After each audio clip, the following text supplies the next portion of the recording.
সদ্য এগ্রিকালচার নিয়ে পড়াশোনা কমপ্লিট করার পর দাদার কাছ থেকে কিছু আমরা টিপস শুনে নেব, যেগুলো আধুনিক কৃষিতে কৃষকের খুবই উপকারে আসবে। তো দাদাকে আমার দর্শকদের জন্য দাদার কাছ থেকে কিছু সাজেশন নিয়ে নেব, যে তুমি কিছু বলো যে আধুনিক পদ্ধতিতে চাষের জন্য কি কি করা উচিত। নমস্কার, আমার নাম রাহুল রায়। আমি এগ্রিকালচার কমপ্লিট করে এসেছি, তো তারপরে আমি এই কৃষিকাজে যোগ দিয়েছি। আচ্ছা, তো একটা চাষ করার আগে প্রথমে আমাদেরকে দেখতে হবে যে মার্কেটের ডিমান্ড তার কেমন আছে, চাহিদা দেখতে হবে আমাদের। কোন সময় কোন জিনিসটার চাহিদা বেশি থাকে, কোন ফসলের কোন সবজির চাহিদা কোন টাইমে মার্কেটে আমাদের বেশি থাকে। একদম।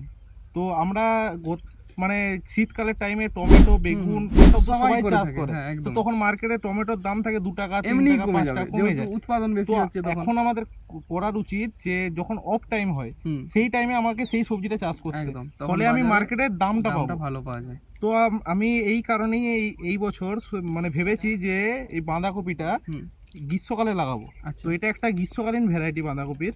তো আমি এই জন্যই দেখতে পাচ্ছেন আপনারা, তো আমি একটা প্রজেক্ট করেছি, আড়াই বিঘা আছে এটা বাঁধাকপিটা, 10,000 চারা লাগছে। আচ্ছা, তো আমি এটা এখন রোপণ করছি আজকে ফেব্রুয়ারির 18 তারিখ। মোটামুটি 2 মাসের মধ্যে আমার এই জমি রেডি হয়ে যাবে, ম্যাচুরিটি হয়ে যাবে। তো আমি মার্কেটে সেই টাইমে এপ্রিল মাসে যদি ওঠে তো আমি দাম পাবো একদম। তখন বাঁধাকপি থাকে না মার্কেটে, তখন মার্কেটে পুরো বাঁধাকপি শেষ হয়ে রয়েছে। দ্বিতীয়ত হচ্ছে যে আধুনিক পদ্ধতিতে চাষের যে প্রসেসটা যদি কিছু একটু বলা হয়। আধুনিক পদ্ধতি বলতে আমাদের দেশের কৃষক এখনো কিন্তু ওই গতানুগতিক পদ্ধতিতেই চাষ করে। আমাদের এখনো গতানুগতিক আধুনিক পদ্ধতি বলতে এখন অ্যাডভান্স মালচিং পেপার ইউজ করা ভালো।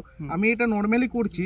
তো মালচিং ইউজ করা, অনেকেই মালচিং ফুলকপি, বাঁধাকপি, আপনি টমেটো, বেগুন, লঙ্কা, মানে ক্যাপসিকাম সবকিছু চাষ করতে মালচিং এর অনেক কিছু ফায়দাও আছে।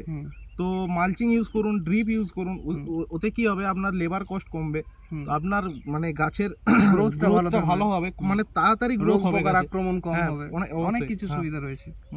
ধন্যবাদ দাদা, থ্যাংক ইউ।